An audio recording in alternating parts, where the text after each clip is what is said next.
세상에 실패하는 사람이 있습니다. 또 성공하는 사람이 있습니다. 실패는 왜 할까요? 또 성공은 왜 할까요? 실패하는 사람은 실패하는 이유가 있습니다. 성공하는 사람 또한 성공의 이유가 있지 않겠습니까? 예를 들면 식당이 잘 됩니다. 성공했죠. 왜 잘 될까요? 그 식당에 가서 밥을 먹어보면 이 식당이 잘 되는 이유가 한두 가지가 아니라 아주 복합적으로 발견하게 됩니다. 식당이 안 됩니다. 손님이 없습니다. 적막강산입니다. 더위에 얼마나 힘들겠습니까? 그럼 왜 안 되는 줄 아십니까? 그 식당은 손님이 없는 이유가 있습니다. 돈만큼 가치를 제공받고 서비스 받지를 못하기 때문에 안 가는 것입니다. 교회들은 안 그럴까요? 되는 교회는 물론 주재권자이신 하나님이 역사하시는 것이 있지만 그 교회의 토양도 그렇고 리더십도 그렇고 모든 전반적인 것이 되도록 하기 때문에 되는 것입니다. 안 되는 교회, 영적 탈진이 일어나고 버겁고 힘든 이유가 있다면 그렇게 되는 이유가 또한 거기에 있는 것이겠지요. 그 성공하는 공동체가 있고 사업이 있고 모든 기반이 있듯이 한 인생에 있어서도 성공하는 사람이 있고 실패하는 사람이 있지 않겠습니까? 성공하는 사람은요, 성공하는 삶의 우선순위를 잘 잡아갑니다. 실패하는 사람은 닥치는 대로 삽니다. 급한 일이기 때문에, 긴급하기 때문에 그 일을 곤두박질하면서 인생을 삽니다. 성공하는 사람은 절대로 닥치는 대로 일하지 않습니다. 오늘 해야 할 중요한 일이 무엇인지를 압니다. 올해 안에 내가 해야 할 일을 정합니다. 또 인생 전반에 걸쳐서 해야 할 일을 배정해서 중요한 것을 순서대로 합니다. 이것을 priority, 우선순위라고 표현을 하지 않습니까? 뿐만 아니라 성공하는 사람은 해야 할 일이 무엇이고 하지 말아야 할 일이 무엇인지를 봅니다. 하지 않아도 무방한 일은 안 합니다. 우선순위를 정해서 일을 처리하는 것이 별것 아닌 것 같아도 너무너무 중요한 일이라는 것을 아시기를 바랍니다. 학생이 숙제도 해야 되고 친구하고 놀고 싶습니다. 둘 다 중요합니다. 학생에게 있어서는. 그렇지만 어느 것이 우선순위인가를 정해야 합니다. 친구 만나는 것을 우선순위로 두는 학생은 절대로 우등생이 될 수가 없습니다. 실력을 키워갈 수가 없습니다. 숙제하는 일에 우선순위를 두고 공부하는 학생은 우등생이 될 수가 있습니다. 목회도 그런 것입니다. 교회 모든 체질과 우선순위와 흐름에 있어서 어디에다 방점을 찍어놓고 그 우선순위에 목사가 시간을 두고 중직자들이 시간을 두고 성도들이 시간을 두면 그 교회는 하나님이 역사하는 살아있는 교회가 되는 것을 아시기를 바랍니다.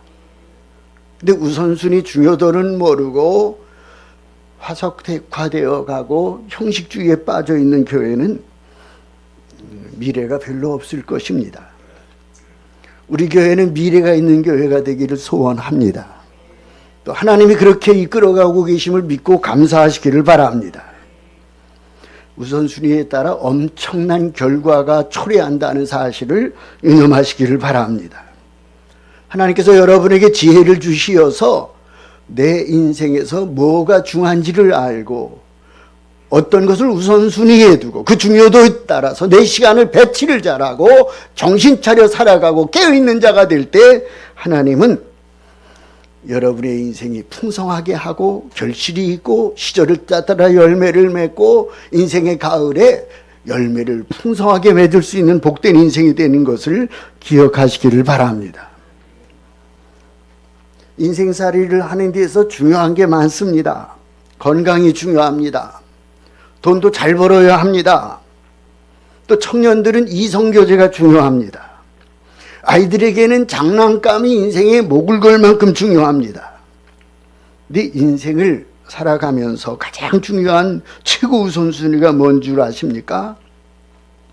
그것은 19세기, 20세기, 21세기, 22세기 때나 가장 중요한 일은 무엇이냐 하면 예수님이 우리에게 가르쳐 주신 하나님의 말씀의 한 성경 구절에 있습니다. 마태복음 6장 33절 말씀입니다. 같이 한번 읽어볼까요? 시작. 너희는 먼저 그의 나라와 그의 의를 구하라. 그리하면 이 모든 것을 너희에게 더하시리라. 이 마태복음 6장 33절은 산상수훈 전체를 받는 결론적인 말씀입니다. 그러므로라고 하는 이 순접부사는 앞에 있는 전체에 대한 결과론적으로 먼저 그의 나라와 그의 의를 구하라. 그리하면 내가 책임져 줄게, 이 말씀인 것을 아시기를 바랍니다. 할렐루야. 하나님을 우선순위로 두고 살아가라, 이 말씀입니다. 여러분, 하나님은 공평하시기 때문에 믿는 자나 믿지 아니하는 자나 동일하게 주신 똑같은 선물이 있습니다. 공평하신 하나님이 주신 것은 하루 24시간 일하고 하는 것 아니겠습니까? 그럼 나에게 24시간이 하나님한테 주신 시간이고 선물인데 이 시간을 내가 어떻게 선용하고 활용하느냐, 이거를 보면 내 인생의 내용이 진단할 수 있는 거 아니겠습니까? 성경을 먼저 읽을까? 유튜브를 봐야 될까? 드라마를 봐야 될까? 신문을 먼저 봐야 될까? 먼저 성경을 펴는 사람을 하나님께서는 세워주실 것입니다. 근데 하나님 말씀하고는 무관하게 유튜브에 인생을 쭉 빨리고 불필요한 전화통 붙잡고 하고 한날 떠들어대고 별 의미 없는, 내용도 없는 유튜브의 인생을 쭉 뺏겨버리고 이런 사람은 하나님이 섭섭해 하실 것입니다. 여러분, 하나님께서 주신 시간이 솥털같이 많다고요? 아닙니다. 마치 모래시계처럼 하나님이 나한테 주신 기회는 참으로 제한되어 있고 이것은 속히 지나가는데 마치 흘러가는 시냇물보다도 날아가는 화살보다도 지난 주간에 한 권사님이 매월 초에 저한테 전화하시는 권사님이 목사님, 시간이 흘러가는 물이라고 하더니 비처럼 나가는 것 같습니다. 맞습니다. 얼마나 빠르게 지나가고 있습니까? 그런 의미에서 내게 주어진 삶의 이 언저리를 그냥 허구한 날 시간을 죽이는 인생이 아니라 하루하루 의미 있고 가치 있게 내게 주어진 시간을 구원하고 내게 주어진 이 하나님이 주신 축복을 잃어버리는 세월이 아니기를 주의 이름으로 축원을 드립니다. 성공자는 우선순위를 지킨다고 말씀을 드렸습니다. 그러면 하나님을 먼저 그의 나라와 그의 의를 구하는 것이 우리 인생살이의 아주 시금석과 같이 중요한 말씀인데 하나님을 경외하는 것, 그 나라와 그의 의를 구하는 데 있어서 가장 중요한 일이 뭔 줄 아십니까? 가장 중요한 일은 따라하실까요? 주일성수이다. 목사님이나 장로님일지라도 직분에 관한 얘기가 아닙니다. 주일을 흐지부지하는 사람은 그 신앙이 흐지부지합니다. 주일을 목숨처럼 지켜가고 이 예배에 내 삶의 한 주간의 가장 지표와 그 뿌리를 예배에 두는 사람은 하나님이 그 인생을 책임져 주신다는 사실을 믿으시기를 바랍니다. 즉 뿔에 대한 이야기가 아니라 신앙의 연조에 대한 이야기도 아니고 내가 이 주의를 지켜가는 태도와 자세에 관한 것을 지금 말씀을 드리고 있습니다. 예수 믿은 지 6개월밖에 안 된 사람이라도 주의를 존귀한 날로 여기고 즐겁고 정말 중한 날로 여기고 최고의 날로 생각하면서 주의를 제대로 하나님 앞에서 성수하는 인생은 그분이 정말 1등 신자인 것을 믿으시기를 바랍니다. 주일 중에 최고로 중요한 시간이 뭔 줄 아십니까? 예배이고, 그 예배 속에서도 중요한 시간은 여러분 찬송할 땐 찬송하는 은혜가 있기를 바랍니다. 발 꼬고 앉지 마시길 바랍니다.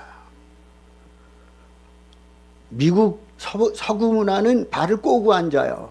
그러려니 하죠. 뭐 그들은 그렇게 살라고. 근데 우리는 발 꼬는 것은 시건방진 것입니다. 찬송할 땐 찬송하시기를 바랍니다. 그리고 반지의 보석처럼 소중한 시간이 말씀을 듣는 시간인 것을 믿으시기를 바랍니다. 말씀 받는 이 시간이 내 인생의 클라이막스로 아십시오. 최고의 시간으로 아십시오. 열린 가슴으로 들으십시오. 겸손하게 말씀을 받으십시오. 그럴 때 하나님께서 약속하신 그의 나라와 그의 의를 구하면 내가 너에게 이 모든 것을 더하시리라, 이 언약을 그대로 성취시켜 주시는 것을 믿으시기를 바랍니다. 생활하면서 얼마나 버거우십니까? 더워서 힘들지만 마음고생하는 문제가 하루에도 얼마나 많으십니까? 여러분, 그때마다 힘들어서 전화통 붙잡고 이거 어떻게 하지, 큰일 났네, 이렇게 말하는 자가 아니라 주여, 따라하실까요? 주여, 아버지, 부지불식간에 주님을 부르는 이 신음 가운데도 하나님은 들어 응답하시고 역사하시는 주님이신 것을 믿으시기를 바랍니다. 이런 사람을 주님이 들어 써주십니다. 이런 사람을 주님이 보호하여 주십니다. 이런 사람에게 하나님이 은혜를 주십니다. 이런 사람에게 능력을 주십니다. 인생이 뭔 줄 아십니까? 문제 있는 게 당연한 것입니다. 문제가 없으면 좋겠습니까? 그럼 빨리 공동묘지로 들어가시길 바랍니다. 문제는 그때까지 있을 것입니다. 문제는 문제 있는 게 문제가 아니라 문제를 감당할 힘이 없는 게 문제 아닙니까? 근데 그 문제가 누구에게로부터 오느냐? 세상으로부터 오는 것도 아니고 은행에서 주는 돈 때문에 오는 것도 아니고 방법이 뭔 줄 아십니까? 하나님이 나와 함께 하실 때 이 힘의 능력으로 우리는 이기는 자가 되고 승리자가 되는 것을 믿으시기를 바랍니다. 이게 성공자의 첩경인 것을 믿으시기를 바랍니다. 한 주간 얼마나 고생하며 사셨습니까? 더위에 지치셨을 것입니다. 그런데 여러분, 이 지치고 힘들고 습도는 높고 기온은 33도 34도 어디 보니까 40도까지 간다 그러더라고요. 하나님이 우리에게 건강을 지킬 힘만 주시면 넉넉히 이길 수 있는 것을 믿으시기를 바랍니다. 오늘 본문 말씀, 이제 마가복음을 통해서 얼마나 큰 은혜를 우리가 받았습니까? 이번 주 마치고 이제 마지막 19절 하면은 이제 20절이죠. 20절 하고 나면 이제 마가복음을 마무리하게 되겠습니다.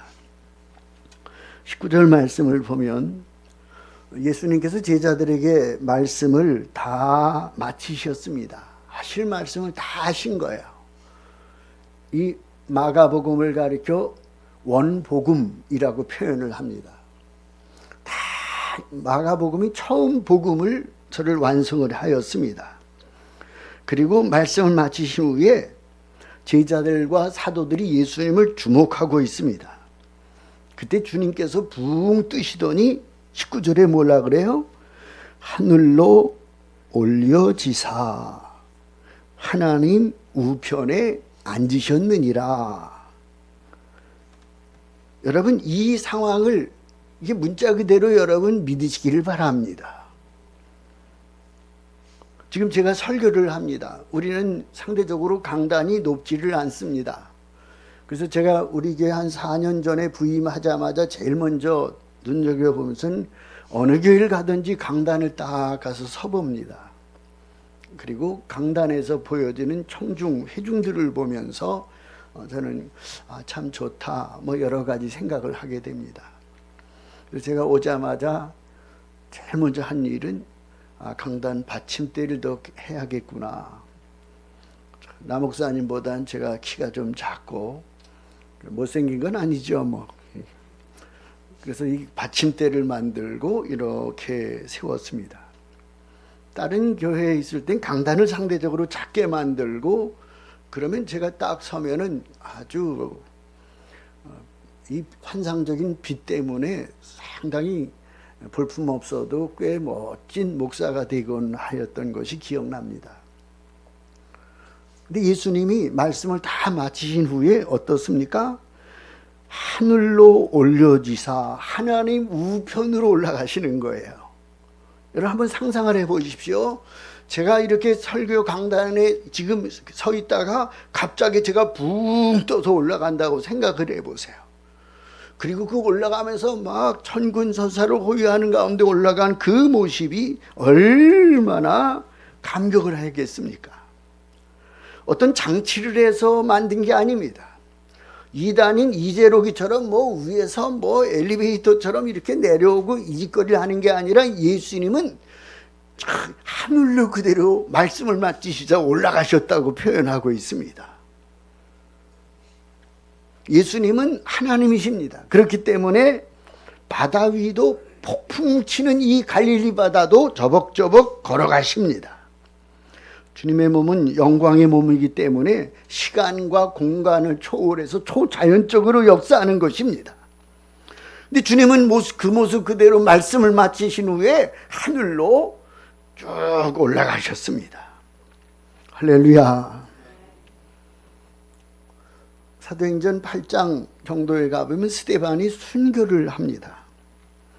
성령이 충만하여서 그 얼굴이 천사의 얼굴을 하면서 하늘을 주목하였더니 하늘문이 열리고 하나님의 영광의 자리 옆에 주님이 보좌 위에 서신 것을 보았다. 누가가 그렇게 기록을 하지 않습니까? 보라, 하늘이 열리고 인자가 하나님 우편에 서신 것을 보노라. 예수님께서 이 땅에 모든 공생의 사역을 마치시고 십자가에 죽으시고 부활하신 후에 40일 동안 계시다가 말씀을 마치신 후에 그대로 사도들이 보는 가운데 사람들이 보는 가운데 하늘을 올라가신 것을 여러분 아시기를 바랍니다. 베드로전서 3장 22절에 그래서 이렇게 말씀을 합니다. 우리 한번 같이 읽어볼까요? 시작. 그는 하늘에 오르사 하나님 우편에 계시니 천사들과 권세들과 능력들이 그에게 복종하느니라. 그럼 우리에게 의구심이 생기죠. 왜 예수님이 하늘에 올라가셨지? 부활하신 후에 그냥 우리와 더불어 같이 계셨으면 얼마나 좋을 텐데 그냥 계시지 않고 하늘로 올라가셨을까요? 근데 예수님은 하늘에서 내려오셨기 때문에 당연히 하늘로 올라가는 것이 하나님의 질서이고 하나님의 방법인 것을 아시기를 바랍니다. 석가나 마음의 신나 공자나 세계 모든 사람들은 다 세상 사람들이지만 예수님은 하나님이신 것과 더불어 하늘에서 이 땅에 우리를 구원하기 위한 하나님의 계획과 방법으로 사람의 육신의 몸을 입고 이 땅에 내려오신 분임을 기억하시기를 바랍니다. 그거에 대한 예고가 바로 구약의 이야기 아니겠습니까? 뿐만 아니라 태초에 있는 하나님의 아들이라고 하는 예수님께서 말씀하시면서 요한복음 6장 50절에 이렇게 말씀을 합니다. 같이 한번 읽어볼까요? 시작. 이는 하늘에서 내려오는 떡이니 사람으로 하여금 먹고 죽지 아니하게 하는 것이니라.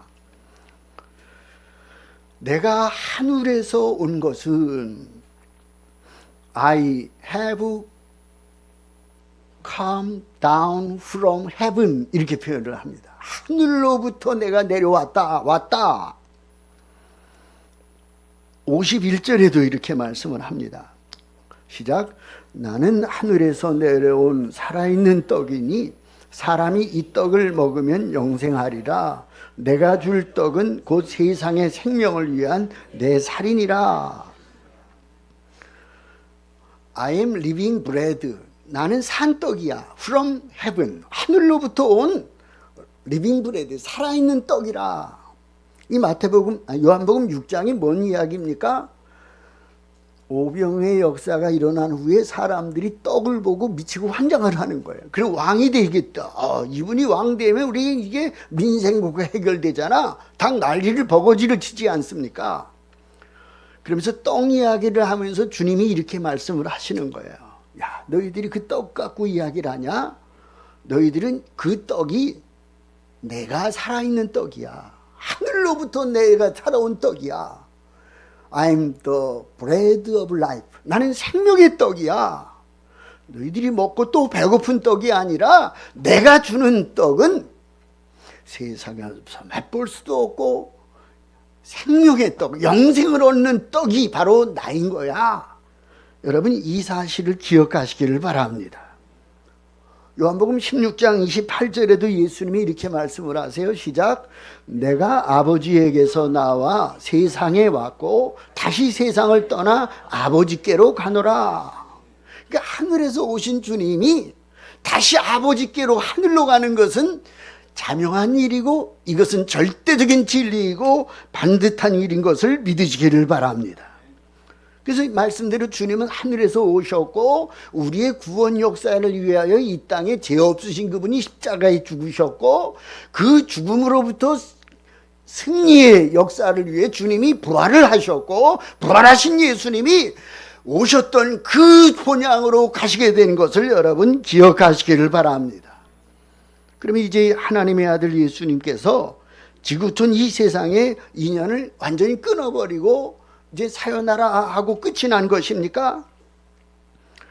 이제는 하나님 보좌 우편에서 영광을 누리시면서 친구들과 천사들과 사시면서 우리를 이젠 다 잊어버리고 너의 땅의 일들은 너희들이 알아서 해. 잘 살아라 하시는 것일까요? 아닙니다. 지금 예수님께서는 하늘 보좌 우편에서 놀라운 일을 행하고 계시는 것을 믿으시기를 바랍니다. 그럼 무슨 일을 하시느냐? 로마서 8장 34절 우리 한번 같이 읽어보겠습니다. 시작. 누가 정죄하리요? 죽으실 뿐 아니라 다시 살아나신 이는 그리스도 예수시니 그는 하나님 우편에 계신 자요 우리를 위하여 간구하시는 자니라. 할렐루야. 하늘로 올라가신 예수님이 뭘 하십니까? 따라하실까요? 주님께서는 하나님 우편에서 나를 위해 간구하고 계신다. 믿으십니까? 다르게 말하면 intercession prayer라고 하죠. 중보기도로 우리를 돕고 우리를 살려내고 계시다는 사실을 믿으시기를 바랍니다. 이건 굉장한 말씀인 것입니다. 중보기도가 얼마나 강한 줄 아십니까? 그 위력을 아는 자는 중보기도를 귀중하게 여깁니다. 제가 아주 제 목회 아버지처럼 섬기는 목사님이 계십니다. 이 이봉예 권사님이 돌아가셨어요. 장례식에 가서 제가 여러 가지 수종을 들면서 그 권사님을 천국으로 배웅하는데 돕고 있었습니다. 그 목사님이 또 영적인 거장이시거든요. 크신 분이고 교회도 아주 잘 하시는 목사님이신데 하염없이 울으시는 거예요. 그래서 목사님 모친인 이봉예 권사님은 하나님 나라로 가신 것인데 이 땅보다 100배, 1000배 더 좋은 천국에 가셨는데 왜 그렇게 우십니까? 제 어머니가 돌아가셔서 슬픈 게 아닙니다.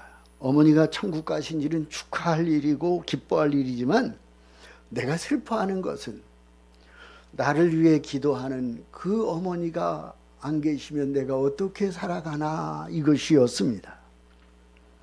어머니처럼 나를 위해 중보 기도할 사람이 없는데 나를 위해 기도할 사람이 누가 있을까 이것이었습니다. 그래서 생각하니까 슬퍼서 자기 서름에 울었다고 말씀하는 것이었습니다. 여러분 누가 행복한 자인 줄 아십니까? 나를 위해 기도해 줄 수 있는 사람이 있는 분은 행복한 사람인 것을 아시기를 바랍니다. 나를 위해 기도할 해줄 사람이 없는 분은 외로운 것입니다. 롯의 경우를 보십시오. 소돔과 고모라 땅을 선택하여서 롯의 가족들이 소돔성으로 들어갔습니다. 소돔성이 멸망해 죽게 되었습니다. 망했습니다. 후에 딸에게 들어가서 자기 자식을 낳을 정도로 영적으로 혼탁한 사람이었습니다. 롯이 망한 거 아니겠습니까? 근데 그가 죽지 않았습니다. 불구덩이 속에서 살아날 수가 있었습니다. 왜? 아브라함이 중보기도를 했기 때문인 줄로 믿습니다. 베드로가 감옥에 갇혔습니다. 내일이면 끌려내어 죽을 것 같습니다. 그 마가의 다락방에 모이는 예루살렘 교회 성도들은 간절히 기도했습니다. 베드로는 너무너무 피곤해서 그냥 쓰러져 죽은 듯이 자고 있습니다. 근데 하나님은 이 중보기도, 마가의 다락방에서 베드로를 위해 기도하는 중보기도에 그 응답하여서 천군 천사를 끌고 가서 베드로를 옆구리를 치고 그를 깨워서 옥문을 열게 하고 그를 살려내게 된 것을 믿으시기를 바랍니다. 여러분, 저와 같이 부족한 사람이 여러분을 위해 기도드려도 그것이 여러분에게 응답되는 것을 믿으시기를 바랍니다. 그리고 여러분도 내가 기도만 받는 자가 아니라 더 연약한 자를 위해서, 기도가 필요한 자를 위해서 중보기도할 수 있는 하나님의 기도의 사람이 인생을 잘 사는 것임을 믿으시기를 바랍니다. 바로 로마서 8장 28절에 이렇게 말씀을 합니다. 이것이 바울의 인생관입니다. 같이 읽어볼까요? 시작. 우리가 알거니와 하나님을 사랑하는 자 곧 그 뜻대로 부르심을 입은 자들에게는 모든 것이 합력하여 선을 이루느니라. 바울은 감옥에 갔어도 감옥 생활하지만 합력하여 선을 이룰 거야. 핍박을 받지만 이것도 합력하여 선을 이룰 거야. 그래서 바울은 가는 곳곳마다 편안하게 인생을 살진 않았지만 그 인생이 하나님 앞에 복이 되고 일생을 승리한 것을 믿으시기를 바랍니다. 우리도 이 믿음을 가지시기를 바랍니다. 우리 주님께서는 우리 영혼의 주님이십니다. 핍박을 받아도 책임져 주십니다. 우리 주님께서는 우리 육신의 주님이십니다. 여러분의 몸을 건강케 하실 뿐만 아니라 우리의 생활도 주님이 책임져 주시는, 합력하여 선을 이루시는 주님이신 것을 믿으시기를 바랍니다. 따라할까요? 나는 내 영혼이 반드시 잘 되는 것을 믿는다. 내 몸은 잘 된다. 강건하게 된다. 내 앞날은 밝다. 여러분, 몸에 병이 있는 분은 주님의 응답으로 강건하게 될 것을 믿으시기를 바랍니다. 지난주에 병든 사람에게 손을 얹은 즉 낫는 역사가 있었던 것은 예수님 당시뿐만 아니라 중세시대뿐만 아니라 이 시대에도 공히 하나님이 역사하실 능력이 있는 말씀인 것을 믿으시기를 바랍니다. 따라하실까요? 나는 범사에 잘 된다. 입으로 선언하시기를 바랍니다. 그래야 잘 되는 것입니다. 근세기 세계에서 가장 오래 산 사람은 이 프랑스의 존 칼맹이라고 하는 분입니다. 122세까지 산 할머니였습니다. 그리고 그분이 늘 그런 말을 한 거예요. 나는 120세까지 산다 말했다고 합니다. 근데 2년 더 살아서 122년을 살다가 돌아가셨습니다. 우리가 잘 아는 김형석 그 선생님 계시지 않습니까? 인생 100세를 살아보니 하다가 지금 105세가 되었는데 엊그제 또 아주 따끈따끈하게 책이 나온 게 있더라고요. 여러분도 100세가 아니라 120세를 살 수 있는 우리 신중인들이 되시기를 바랍니다. 근데 그 방법이, 그 원리가 하나님 앞에 여러분의 말이 밝고 희망차고 믿음이고 긍정적인 말을 할 수 있기를 바랍니다. 잠언 13장 2절에 이렇게 말씀을 합니다. 같이 읽어볼까요? 시작. 사람은 입의 열매로 인하여 복록을 누리거니와 마음이 괴사한 자는 강포를 당하느니라. 여러분, 긍정적인 말을 하면 그 사람은 긍정적인 사람이 됩니다. 어두운 말을 하는 사람은 어두운 인생이 됩니다. 복된 말을 하는 사람은 그 인생이 축복 속에서 살아가게 되어 있습니다. 늘 저주스러운 이야기하는 사람은 저주 속에서 살아갑니다. 그리고 내 입의 말 때문에 내 인생이 가게 되는 것을 믿으시기를 바랍니다. 한 사람이 240만 원을 빌렸다가 갚지 못해 이 빚독촉에 시달려서 죽을 것 같은 거예요. 나중엔 자살을 합니다. 또 한 사람은 그 사람에게 내가 집을 보증을 해준 그 보증서를 써준 사람도 독촉을 받다 240만 원 때문에 두 사람이 죽은 것입니다. 여러분, 우리 생명이 240만 원 정도 가치밖에 안 됩니까? 따라할까요? 1000억의 빚을 지더라도 뻔순이가 되고 뻔돌이가 되자. 제가 지금 하는 말씀은 빚이라는 말씀이 아니라 내 상황과 여건보다 하나님을 바라보고 의뢰하고 신뢰할 수 있는 사람이 되기를 주의 이름으로 기원을 드립니다. 삿입에 거물질 치겠습니까? 살다 보면 빚을 질 수도 있습니다. 부도가 날 수도 있습니다. 부도를 맞을 수도 있습니다. 근데 왜 목숨을 버려야 합니까? 이건 어리석은 것입니다.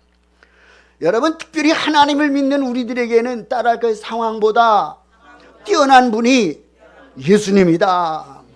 할렐루야. 아무리 절망적인 상황에 있어도 예수님은 그 절망적인 상황을 변화시킬 수가 있습니다. 변화시키지 못한다면 그 담을 뛰어넘을 용기와 힘을 주시는 주님이신 것을 아시기를 바랍니다. 담대함을 가지시기를 바랍니다. 성도는 배짱이 있어야 합니다.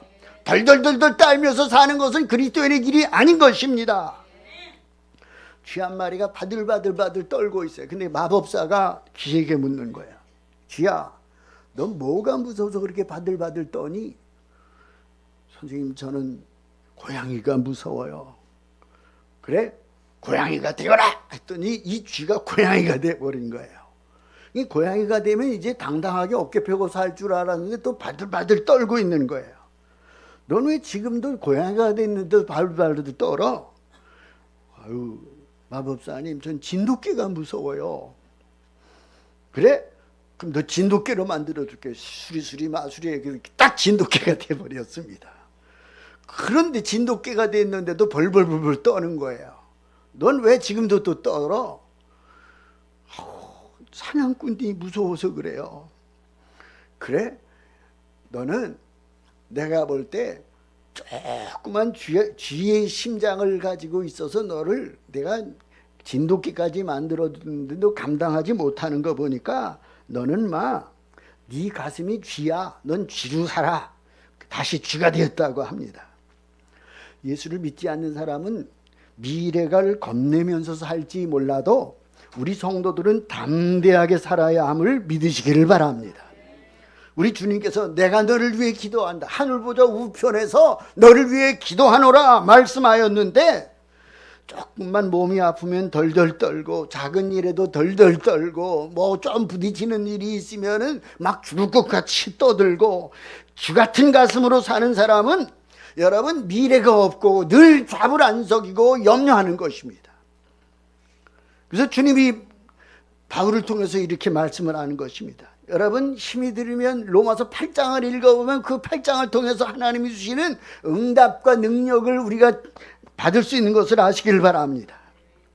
누가 하나님이 택하신 자를 송사하리요. 하나님이 누구를 정죄하리요. 죽으실 뿐만 아니라 다시 살아나신 그리스도께서 예수님이신데 우리를 위해 간구하는 자가 아니겠느냐. 누가 그리스도의 사랑에서 우리를 끊을 수가 있겠느냐. 환난이나 핍박이나 권고나 적신이나 위험이나 칼이냐.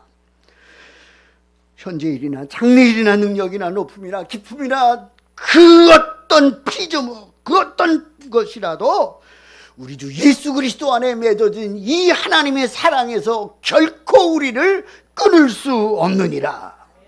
이것이 우리의 믿음이기를 주의 이름으로 축원을 드립니다. 따라할까요? 나는 절대로 망하지 않는다.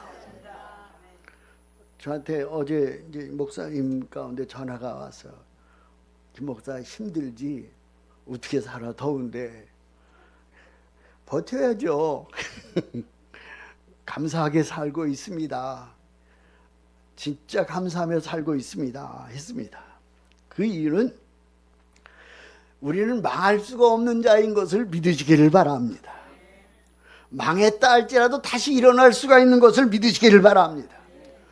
오뚜기는 아무리 던져도 벌떡벌떡 일어나듯이 의인은 7번 넘어져도 8번 일어나는 것을 믿으시기를 바랍니다. 우리는 서게 되어 있습니다. 특별히 하나님 보좌 우편에 계신 주님께서 우리의 대장이 되시고 우리의 중보기도자가 되시기 때문에 넉넉히 이기는 것을 믿으시기를 바랍니다. 따라서 신중에는 무조건 잘 된다. 믿으시기를 바랍니다. 베드로가 넘어졌습니다. 3번이나 넘어졌습니다. 그런데 일어섰습니다. 왠 줄 아십니까? 주님이 중보해 주셨기 때문임을 믿으시기를 바랍니다. 가룟 유다가 넘어졌습니다. 근데 망했습니다. 왠 줄 아십니까? 주님은 가룟 유다처럼 주님을 팔아먹는 자를 그냥 좌바닥에 좌편으로 그냥 제껴놓는 것입니다. 왜 사울이 그렇게 인생이 난세일까요? 그런 것입니다. 왜 다윗은 잘못한 것이 한두 개 아님에도 불구하고 이렇게 세울까요? 그는 우편에 주님 편에 있기 때문인 것을 믿으시기를 바랍니다. 사랑하는 성도 여러분, 이 더위에 지치지 말고 내게 능력 주시는 주님 안에서 승리하는 성도들 되시기를 주의 이름으로 축원을 드립니다. 기도하겠습니다. 하나님 감사합니다.